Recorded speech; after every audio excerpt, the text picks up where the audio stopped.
What is your problem? ఎందుకు నన్ను torture పెడుతున్నావు? నేను నీకేం ద్రోహం చేశాను? నీకు నేనంటే ప్రేమ లేదు, నా చెల్లి అంటే ఇష్టం లేదు. కావాలనే కదా నా చెల్లి పెళ్లి చెడగొట్టావు. ఇప్పుడు నేను పెళ్లి చేసుకోవడం కూడా నా కోసం కాదు, నా చెల్లి కోసం. ఇప్పుడు మళ్ళీ విడాకులు ఇవ్వనని ఎందుకు నా జీవితంలో సంతోషం లేకుండా చేస్తున్నావు?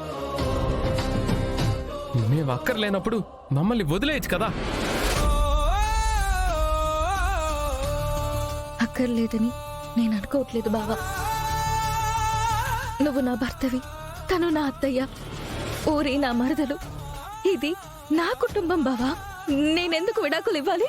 నా జీవితంలో నుంచి నిన్ను తీసేశానని చెప్పాను కదా. నేను వెళ్ళనని చెప్తున్నాను కదా బావా. ఓహో, అయితే నీకు విడాకులు ఇవ్వకుండా నేను రెండో పెళ్లి చేసుకుంటే అప్పుడు కూడా వెళ్తావు కోర్టుకి? ఖచ్చితంగా వెళ్తాను. ఎలా వెళ్తావు? ఏ ప్రూఫ్ ఉందని వెళ్తావు? బావా, ప్రూఫ్ ఏంటి? మన ఇద్దరికి పెళ్ళయిందని నీ దగ్గర ఏం ప్రూఫ్ ఉంది చెప్పు. మన ఇద్దరి పెళ్లిని ఏమైనా రిజిస్టర్ చేసావా? లేదా రిజిస్టర్ ఆఫీస్కి వెళ్ళి సంతకాలు పెట్టావా? లేదా నేను నీ మెడలో తాళి కట్టినట్టు ఎవరైనా చూసారా? చూసిన సాక్ష్యం ఏమైనా ఉంటే చూపించు. ఏం లేదే. నేను అసలు నీకు నాకు పెళ్ళే జరగలేదంటున్నాను. ఏం చేస్తావు?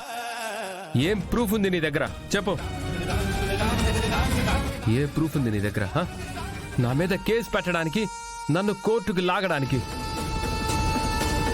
నువ్వు విడాకులు ఇవ్వకపోతే ఈ పెళ్లి ఆగిపోతుంది అనుకుంటున్నావా? నెవర్. నువ్వు విడాకులు ఇవ్వకపోయినా పర్వాలేదు, నేను ఆ పెళ్లి చేసుకుంటాను. నువ్వేం చేస్తావో చేసుకో.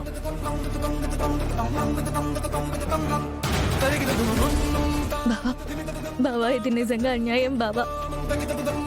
సాక్ష్యం లేకపోతే మనిద్దరం ప్రేమించుకున్న ప్రేమ అబద్ధం అయిపోతుందా?